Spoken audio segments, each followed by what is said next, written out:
Gen 4 has been officially announced for Pokemon Go, and in the live announcement letter, they talked about how they're going to be doing some stat changes in Pokemon Go. There were 4 key bullet points, and I just wanted to go through each of the bullet points with you guys, give you my thoughts and opinions on it, maybe debunk some myths, and get you prepared for what's to come in Pokemon Go. One thing I can say for sure is that it appears that all of these changes are pointing towards one thing, and that one thing is PvP. Alright, bullet number 1 says CP values will be adjusted going forward to improve game balance.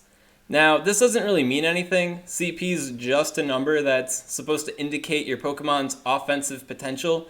Doesn't really have any effect on their true performance in the game as attackers, so there's nothing to really worry about there. The one thing that this does influence is gym defenders. If you're familiar with my gym defense content, link in the description if you want to get updated on what's good as far as gym defenders go. A lot of gym defenders are good because of their CP decay rate, their motivation decay.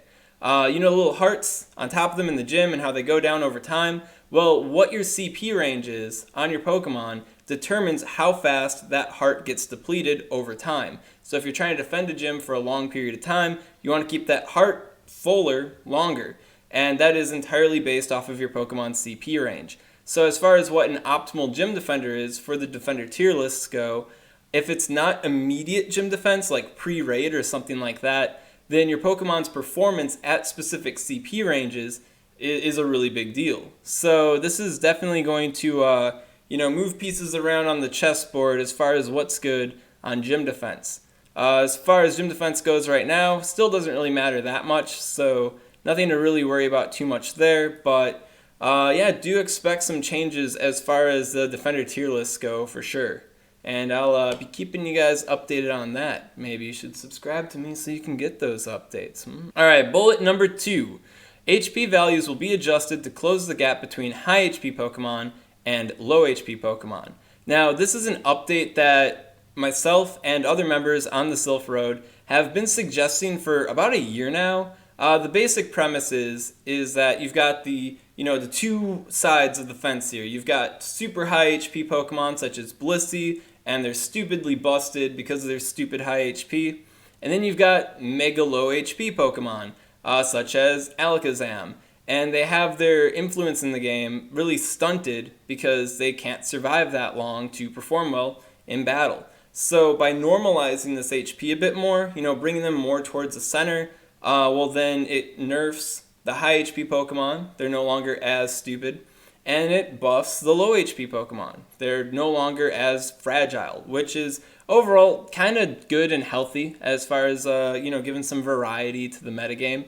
So something that's been expected, something that is coming our way. The good news from this is that Blissey will finally be brought to heal. Right now it is the greatest gym defender by far, 4 times better than anything else that you could throw in a gym. So I feel like Blissey will probably still be the best gym defender still, but it's not going to be as crazy as it was before. And as far as Snorlax and Chansey goes as Supremo gym defenders, well, they might be, Now, as far as Pokemon that win from this goes, the low HP boys like Alakazam and Gengar, and how much they win from this, it really comes down to what the change is. How much HP do they gain from this, and what that means in their more relevant matchups. The best way I can illustrate this for you is in the Alakazam raid. If you have a Gengar, you want to have a perfect defense and perfect HP IV Gengar, and you want it to be level 40. Because under those conditions, it'll be able to survive 4 confusions from Alakazam and survive long enough to get off an extra Shadow Ball. If you miss that, if you've got too low of a defense or too low of an HP IV, well then you're not going to be tanky enough to survive those 4 confusions. So, it's pretty make or break for Gengar in that matchup, specifically against Confusion Alakazams. And by crossing that bulk point, that bulk threshold to survive that is really big for Gengar. So it matters to have good defense and HP IVs on Gengar under those circumstances because it matters. But if you had the perfect defense and HP IV Gengar and it was still just 1 HP short for whatever reason to survive that, well then it's no longer good under those circumstances. So with that in mind, if you've got Gengar again, for example, and you're considering it for another matchup that it's, currently a little bit too fragile to handle, well, if it's only like 2 HP away from being able to be viable in that fight, well then it's probably going to make it and be a lot better. But if it's like 50 HP away, and this buff to its HP only gives it 49 more HP, well then it's going to be 1 hit point away from, being really good in that matchup. So it's pretty make or break. It's one of those things where you have to see what the true numbers are and then see how these Pokemon compare in their matchups before you can give like a definitive answer on if that Pokemon's going to be buffed by it or not. They're going to be buffed in the sense that their HP is going up, but are they going to be buffed in the sense that it's going to make them more useful? Well, that we have to wait for the hard numbers for. Alright, third bullet point, and the weirdest bullet point of the 4 points on this: Pokemon defense and stamina values will be retroactively rebalanced, allowing highly defensive Pokemon to be valuable in battle by outlasting their opponents rather than simply running out the clock. What does that mean? Niantic, explain. Third bullet point: Pokemon valuable in battle by outlasting their opponents. What opponents are we outlasting? Rather than simply running out the clock. Okay, so if you got an Aggron and you go into the raid battle and you time out, because your Aggron sucks. If you go to a gym and you fight a Blissey and you time out, well then you're not using a Machamp. You should probably use a Machamp. Outlasting their opponents sounds like they're talking about PvP. And given that we don't have PvP, it's just weird that they're like, yeah, we rebalanced this thing for a feature we're not going to talk about that you don't even have yet, but we balanced it. So, yeah, I think that's it's interesting. Interesting that I don't get it. We will have to see what happens when we get the updates, and I'd love to follow up on this third bullet point and be like, oh, that's what they must have been talking about. Or maybe it'll still be a mystery. I don't know. Fourth bullet point: defense values have also been slightly retroactively reduced for most Pokemon. Changes like these will help narrow the gap between Pokemon with the highest defensive stats and other Pokemon. So we got some more nerfs to highly tanky Pokemon. Are these necessary after the HP nerfs? Maybe, maybe not. It's been pretty much known that defense doesn't really matter. The 2 most important stats in Pokemon Go are HP and attack, and defense is just kind of there. So, rebalancing HP, that makes sense. But nerfing defense, that's a little bit more questionable. I think nerfing bulkiness overall, though, is, all pointing towards making PvP a little bit more balanced in a sense. So I feel like overall the HP rebalance and this defense nerf is for PvP. Now you might be thinking, Ryan Swag, well, why does all these defense debuffs, why does that matter for PvP? Well, most Pokemon Go analysts, we already know this. The Solandro, he knows this. Highly tanky Pokemon with high total damage output, are just, objectively straight up better in 1v1 fights. The best way I can put this is you have Blissey, who has the highest TDO of all Pokemon in the game, right? Nothing can defeat Blissey faster than Blissey can defeat them. So if you were to have a straight PvP battle with somebody, and they're bringing a Blissey, and you ain't, well, they're going to have a huge advantage over you because their Blissey is just going to take the lead. To illustrate this more, you're some ninja guy. You're fast, you deal a ton of damage, you got your ninjutsu, whatever, and I'm this armored paladin tank guy, right? You're coming at me, and you're doing all this damage, you're going full ninja on me, smacking me around and stuff like that, and I just punch you in the face once, and you go down. Who won that battle? Who was the better PvP person there, right? Now if you think about this in Pokemon, you've got your Alakazam, and you're bending your spoons, you're shooting focus blasts at me, and I'm Blissey, I just hyper beam you, right? My Blissey now has 50% HP left, and you're 1 Pokemon down. So now you have your 5 Pokemon versus my 5.5 Pokemon. Who has the advantage? So by reducing the total damage output of these Pokemon, reducing their defenses, reducing their HP, and then increasing the HP of low HP Pokemon, so increasing their total damage output, it creates a pool of Pokemon that, are more in line with each other, which should make for a more healthy, PvP metagame, because more things will be viable and less things will just be objectively stupidly powerful, namely Blissey.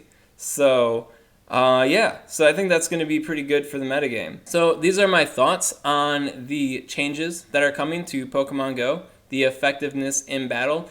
These changes are not currently implemented in the game at the time of making this video. It is October 11th at 1:25 p.m. Central Time. These changes are not in place yet. So when they do come in place, of course, I'll have to update you guys on what's really happening and who the best Pokemon are. And if you want to catch wind of that, well, then make sure to subscribe to SwagTips. And if you have any questions on this, or maybe you feel you've unlocked the deep mystery of the third bullet points, well, comment below, let me know. I'll be happy to help you out, or I'll be astounded that you have discovered the mystery of the third bullet point. SwagTips. Now, one thing that's kind of interesting about the HP rebalance that I forgot to smooth on in here in the main content is how it influences 3 specific fighting type Pokemon, Machamp, Hariyama, and Breloom. Right now, Machamp is the greatest fighting type Pokemon in the game, has the best moveset, has really good stats, but Hariyama is just about on Machamp's level, which is interesting because it's got significantly less attack than Machamp. The reason why Hariyama is able to compete with Machamp is because it's got way low defense and way high HP. Because of that, Hariyama gets more energy for getting hit by an opponent because of how, damage energy gain works. It's based off of how much damage you take. So because it's got super low defense and super high HP, it's still very tanky. It can handle that damage, and then it can turn that energy into an extra dynamic punch. Then you've got Breloom, and Breloom is just worse than both of them overall. And it's got a higher attack stat than Machamp, same moveset as Machamp and Hariyama, counter dynamic punch. But it's worse, and the reason why it's worse is because it's way less tanky. It's got 120 HP. That is a terrible HP stat. And because of that, it often faints before it can get off another dynamic punch. Just to illustrate this a little bit better, let's say Machamp is getting 3 dynamic punches in, and then it faints. Hariyama is so tanky, and then it's also getting that extra energy to fuel another dynamic punch, that Hariyama gets 4 dynamic punches in before it faints. And because of that, even though it's a weaker attack stat, it balances out so it's on the level of Machamp. Then you've got Breloom, and Breloom is so fragile that it's only getting 2 dynamic punches before it faints, and that's just not enough to close the gap between it and the other fighting type Pokemon. Well, if the HP nerf is so big that Hariyama is now only lasting long enough to get 3 dynamic punches in, well, now it's just going to be worse than Machamp. And if the HP buff to Breloom is enough where it survives long enough to get that 3rd dynamic punch in, well, then it could overtake Machamp as the best fighting type. So I think that's pretty interesting to think about when it comes to these fighting type Pokemon, especially since I have been advocating for the past 9 months that Hariyama is as good as Machamp.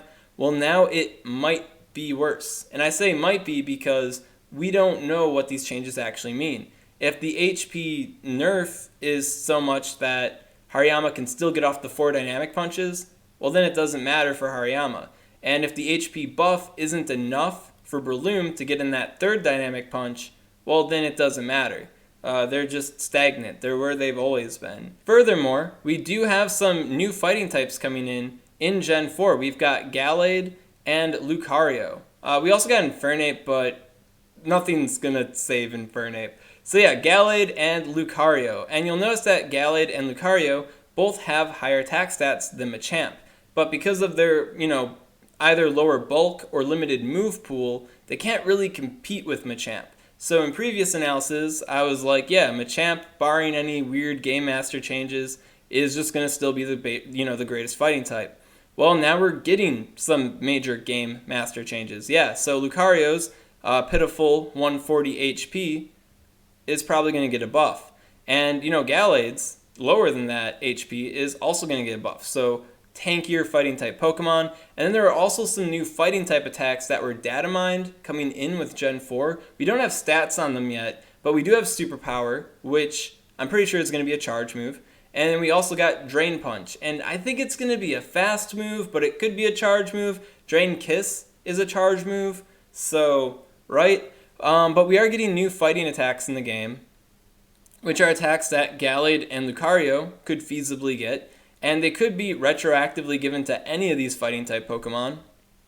And as a result, they could potentially beat out Machamp. So I think that's really interesting to think about. A strange thing to consider. Machamp, I think you're kind of safe right now, but changes are coming. And these changes might make you second best. So we'll have to see what happens with that.